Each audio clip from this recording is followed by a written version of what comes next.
everyone, and welcome to the latest episode of You Deserve Fresh Lettuce. I am your co-host, Rachel. And I'm Talia. And in this episode, we're going to be talking about the gaslighting. Gaslighting. And do you really know where that even comes from? If you're not doing so already, please follow us across our social media platforms at YDFL Podcast. And if you're listening on your favorite podcast platform, be sure to check us out on YouTube as well. But you can ask Alexa. And make sure that you like, subscribe, follow. We're on YouTube. We're trying to grow our following. Yes. We are also on Spotify, iHeartRadio, Pandora, you name it. But take a look at our new show setup on YouTube. The new digs. And if you are one of the awesome people listening in 28 countries around the world so far, thank you so much for your support. We'd love to see you in the comments section on YouTube or social media. Yes. All right, let's get into it. Gaslighting. So Delia was like, do you know where that came from? And I was like, I don't know where it came from. I know. I had someone actually, I was in Newport Beach, and I was, having discussion of like different relationships, and we're talking about marriage relationships and on and on and on. And then she says to me, do you know what gaslighting means? And I was like, yeah. Like, who doesn't know what gaslighting is? So then she starts giving me an explanation of where it actually comes from. And she's like a therapist, right? So she's actually a therapist. She went to school. She's a doctor. She's a therapist. So she was telling me that I guess back in the 1800s, by the way, it's like 1880, whatever. We're going all the way back. Yeah, and this is in Europe, from what I remember. There was a couple, because back then you couldn't get divorced. So once you got married, there was no way of actually, it was till death did you part. Not like nowadays where you're like, I don't like the color of your lipstick, we're getting divorced. So the courts were like not having yeah, they're not, it just wasn't going to happen. At least not in those times. And so the only way that you could divorce someone obviously would be through death, do you part, or if the person all of a sudden became mentally ill and they were crazy. Oh, okay. So what the guy started doing is, during those times there was no electricity, so he would go and turn on the gas light around the house, like Louisiana, New Orleans. Yes. And then sometimes he would lower it, so she would be like, why is there no light in here? And he's like, what are you talking about? It's so bright. I need sunglasses, like that kind of thing. So this guy was such a freaking master manipulator. By the way, I started looking on YouTube, because you can find anything on YouTube. You found the clips, yeah. And they actually then remade it into this little like old school little mini series that was filmed back in the 1944. It kind of looked like the vintage Twilight Zone. Oh no, for sure. And it was it's so vintage, by the way, that it's even more vintage than like I Love Lucy, because like even that setting's a little newer.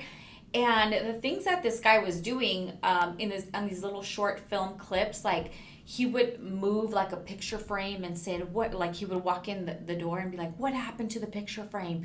And she's like, it was just there. And he's like, don't lie to me, you're gone mad. Man. And like had the freaking, by the way, he had the service people that worked, because he was a very well-to-do man.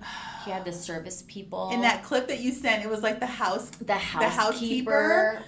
They were like in on it. They were talking about how she had this guy over, was like a guest at the house, and she had a whole conversation with him and everything, and then he leaves, and then she's telling the husband about this guest, and he's like, no one's been here, what are you talking about? And even the maid's like, madam, I have no idea who you're talking about. And she's like, oh, my mind, I'm losing my mind, or and whatever. it was so sad. And then of course I run to the comment section, because I love doing that, by the way. Yes. And there were so many people that said, imagine how many people are going through that right now, modern day psychopaths that do this.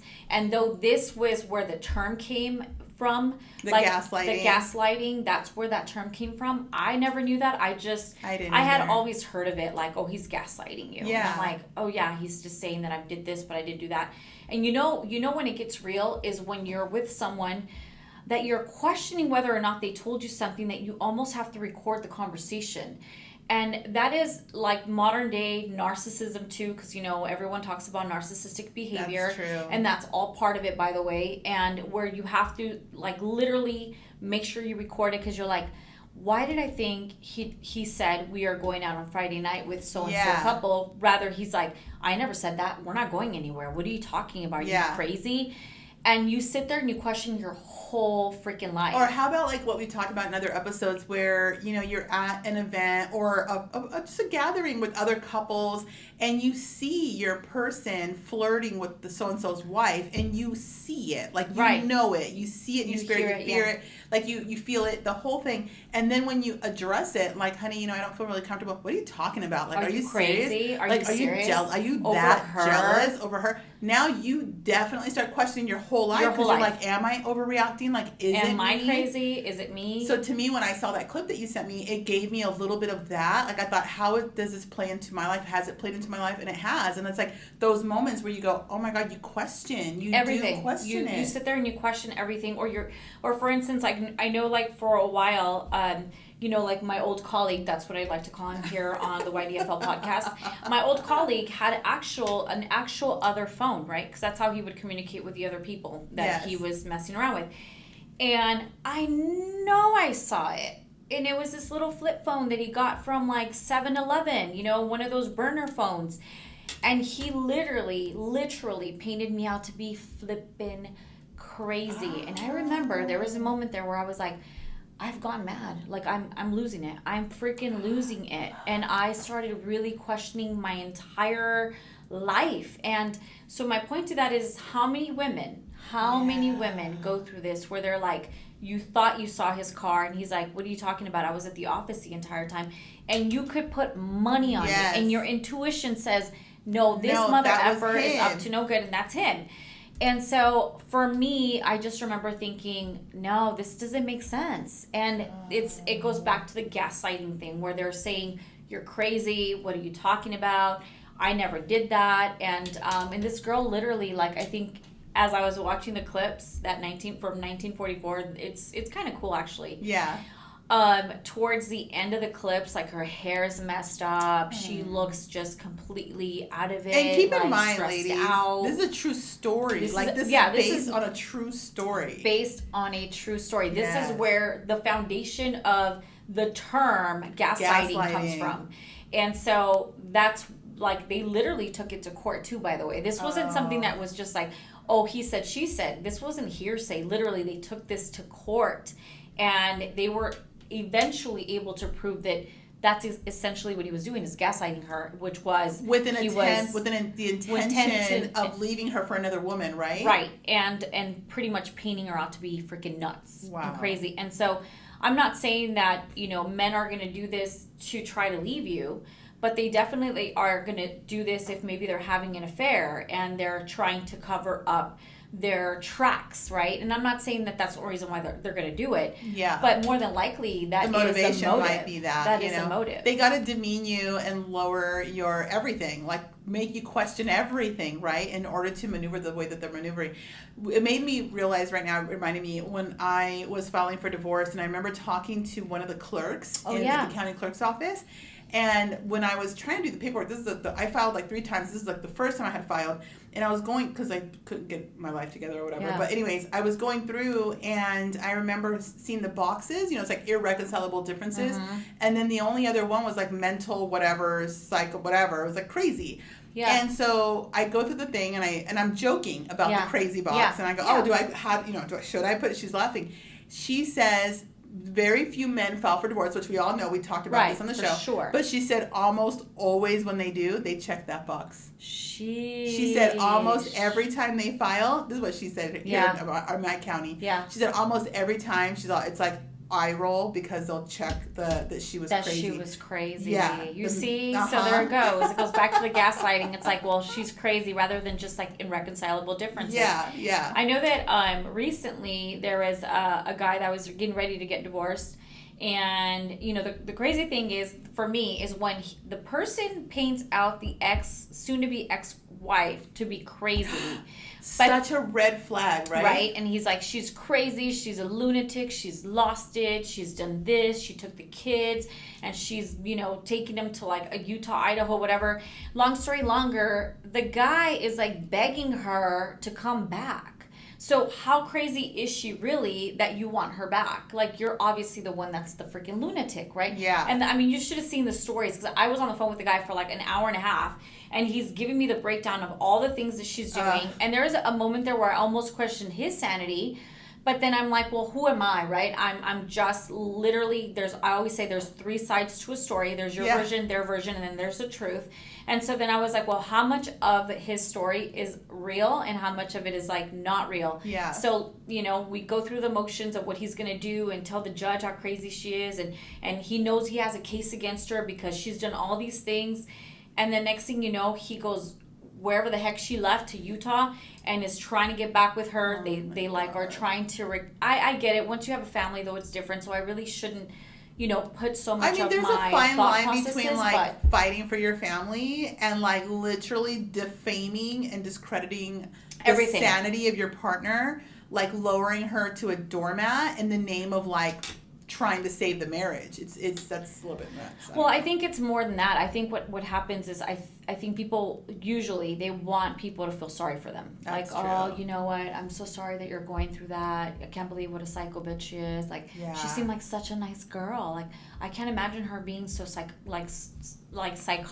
and I didn't know she did that. So there's this guy that I ended up, he's a friend actually, and through business, a business acquaintance, and he's very wealthy, and he lives in a very prestigious neighborhood in Orange County, no names, but I will tell you, when him and his wife got divorced, I was very surprised, actually, because a lot of years and all this kind of stuff, and so I was maybe they kept it like he really came hidden. to my office and now post divorce, and I'm sitting there going, what? Like, it's none of my business, but then also like what happened? And then because he used to kind of rave about her. It was really one of those, you know, we just talked about that off camera, but you know, very like, oh, this is my wife and da-da-da or whatever in front of people, but you never know behind closed doors. And so anyways, he says, you know, she just lost it, like she just stopped getting out of bed, and like she just didn't want to have, you know, sex anymore. And it was like, you know, he's like, I'm a man and like I have needs, and you know, and he didn't say he cheated on her, but he kept taking it back to she didn't want to have sex, and she wouldn't get out of bed, and she stopped fixing herself up, and she lost basically her mojo for him or whatever. But it was like all I heard though, because remember, I was already going through my divorce. I heard was a man who probably cheated on his wife for sure, and is making it look like it was her fault, painting her out to be this villain. You know what? It's kind of funny. This just triggered a thought. So maybe like almost 10 years ago, I had a neighbor, and he was describing his ex-girlfriend and how crazy she was, and that I guess she would get up in the middle of the night and like literally act like the Exorcist and start talking to herself, and would be like, this is literally how he described it, that she would literally oh God. Hashtag 5150. Hey, call a young priest and an old priest. Seriously. Oh God. And that she would sit up and look at him. Wait, she would sit up look at him in the middle of the night. Stop! What? I'm not even kidding you. And start like talking in tongues, like literally, legit would start talking in tongues, and that's why he broke up with her, right? Because she's psycho, she's crazy, and I'm thinking, you know, I'm a spiritual person, so I'm thinking, holy moly, like maybe she's possessed. Well, you won't guess what? Like the following week, he's like, meet my wife, and I'm like. The one. The demonic. I swear to God. And I'm like, oh. And he's like, says her name. And it was very reminiscent of the name he was given of the girl that would get up, look at him, and start talking in tongues. And then I was like, so my point to that is that sometimes they'll paint the other person to be crazy. I'm not saying. No, that's a hell of a painting. No, I'm not. Now, like. And the thing is that I didn't know if to fear her or to fear him, because obviously if he's telling me this whole story, I'm smart enough to know that there's three sides to the story, and obviously she was good enough to come back and then marry the dude. By the way, they wound up getting divorced. Duh. I mean, something was off there, and like thankfully I was able to like move out of the entire like whole situation. But yeah, I mean, he was telling me all these things that she would do and start talking in tongues and get up at like 2-3 o'clock in the morning and look at him, and you know, imagine she's very Is this the neighborhood that I was at? Yes, it is. Holy moly. Yes, it is 100%. And right before I moved out, I was going to say my goodbyes, right? And she's like, I just want you to know. I promise you. She's like, if anyone like, she starts being kind of weird. And I'm like, you know what? In this neighborhood, I'm gonna say goodbye. And she's like, I have a gun, and this, that, or the other. And I was like, well, you need to pray. You need prayer in your life. And she's like, oh, I've already prayed. Oh. I promise you. Like, it was like, when you pray, do you look up or do you look down? So I just need answers. Who are you praying to? Yeah, I need answers. What? So I guess my point to that is that sometimes birds of a feather flock together. Okay. So maybe he was equally as freaking crazy as she was. Because sometimes people bring out the freaking crazy in you, and I don't know who brought what out to who. You know what I mean? Who activated who activated the crazy and who, but the gaslighting situation, that's a real freaking thing. There are people out there literally living, whether it's a man or a woman, by the way, because obviously this woman, initially I thought, I was a little scared to meet her because I was like, there's that lady that like has possessions. Yeah. And so then, you know, she seemed cool, but then right before I was leaving, she was telling me about all the things, not looking at me in the eye, like just, you know, talking to her inner Emily evil Rose. Spirits. I was like, I gotta go. But you know, you just never know. Sometimes people's ulterior motives are completely like not what you think they are.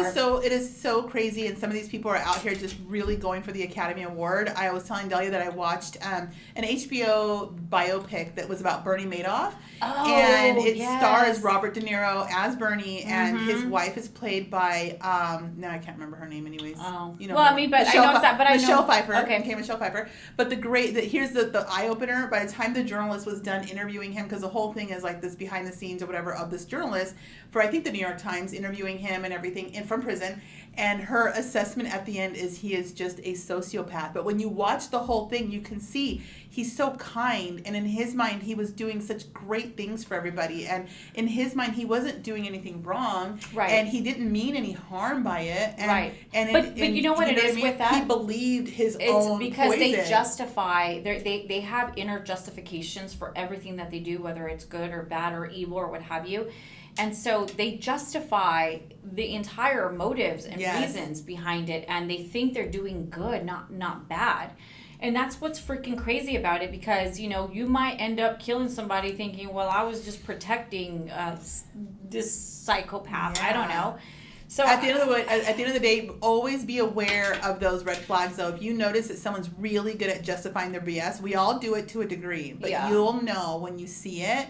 And you'll be like, wow, he really talked himself into that whole situation, you know? And you can kind of see it after a while. But sometimes, though, you're in a relationship and the guy seems so nice and he's doing this and he's doing that and there's an ulterior motive, and all of a sudden you start to question, like, was I tripping? Did he not call? Did he say this? Did he say that? And I know that it sounds like I'm being crazy, but sometimes you never know what their freaking end plan or end game is. You just don't know. So, all right, guys. Anyway, gaslighting is a real thing, guys. That's what we have. And you know what? Thank you so much for tuning in. We will see you next week. And remember that you deserve fresh lettuce. Cheers. Cheers.